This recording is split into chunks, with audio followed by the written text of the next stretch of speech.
Hey guys, welcome to my channel. आज हम discuss करने जा रहे हैं कि आपने बीएड और डीएलएड अगर आप कर रहे हैं तो उसमें लेसन प्लान कैसे बनाते हैं। एंड ये वीडियो उनके लिए भी एप्लीकेबल होगी जो टीचर्स स्कूल्स में काम कर रहे हैं, स्पेशली सीबीएसई स्कूल्स में जहाँ पे लेसन प्लान बनाने होते हैं। लेसन प्लानर्स की आप किसी क्लास में टीच करने से पहले उस जो चैप्टर आप करवाने जा रहे हैं उसका एक प्लान बना के चलेंगे। उसके अकॉर्डिंग आप एक्टिविटीज़ एंड जो भी चीज़ें आपने क्लास में करवानी है उस चैप्टर के रिगार्डिंग वो सब कुछ एक इस लेसन प्लान में जाएगा। तो ये बीएड के स्टूडेंट्स अपनी फ़ाइल में यूज़ कर सकते हैं, डीएलएड वाले कर सकते हैं एंड स्कूल टीचर्स भी इस फॉर्मेट को यूज़ कर सकते हैं।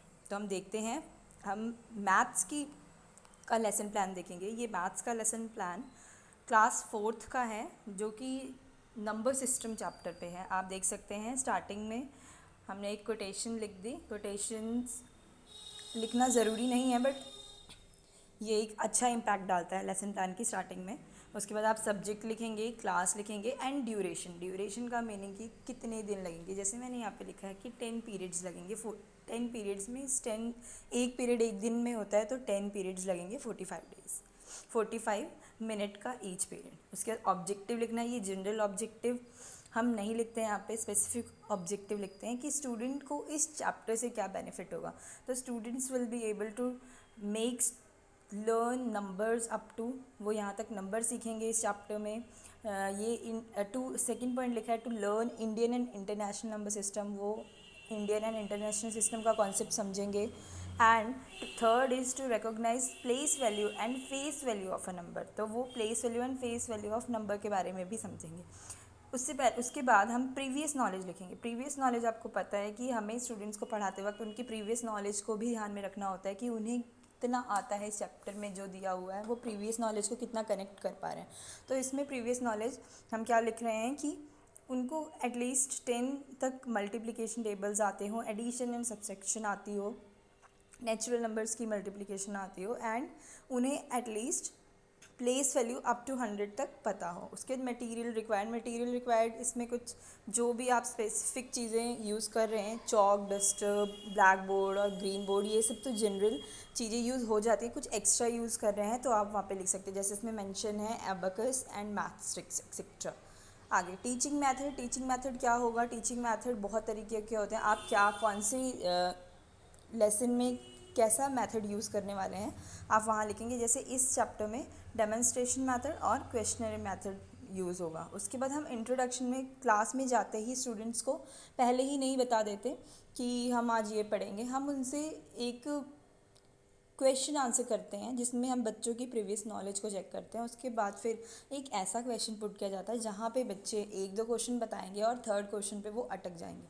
जब वो उस क्वेश्चन पे अटेंगे इसका मतलब जो हम पढ़ाने जा रहे हैं वो उनको अभी नहीं आता, तो हम उनको वो इंट्रोड्यूस करेंगे।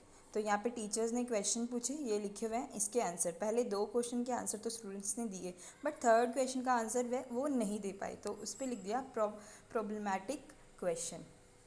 तो इतना हो गया। उसके बाद आगे हम प्रेजेंट करेंगे, हम स्टूडेंट को इंट्रोड्यूस करवाएंगे। यहाँ पे देखो आप 5 कॉलम बनाए हुए हैं। फर्स्ट कॉलम में सब्जेक्ट मैटर है कि आप क्या सब्जेक्ट मैटर, मेन हेडिंग।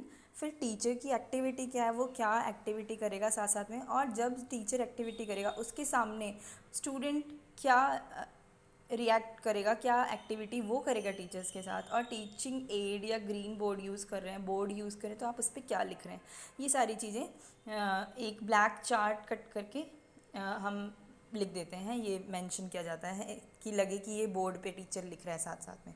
तो ये सारा करने के बाद आपका जनरली लेसन प्लान 2 और 3 पेज का बहुत होता है, इससे ज़्यादा का प्लान नहीं बनाया जाता। हम सारी चीज़ें तो इसमें कवर नहीं कर सकते क्योंकि क्लास के अकॉर्डिंग कब स्टूडेंट्स के अकॉर्डिंग कब क्या हम थोड़ा बहुत चेंज कर देते हैं, वो क्लास के अकॉर्डिंग ही होता है। बट लेसन प्लान एक जनरल व्यू देता है कि हम ये कराएंगे। तो फाइनल थर्ड पेज पे सेम वही कॉलम बनेंगे।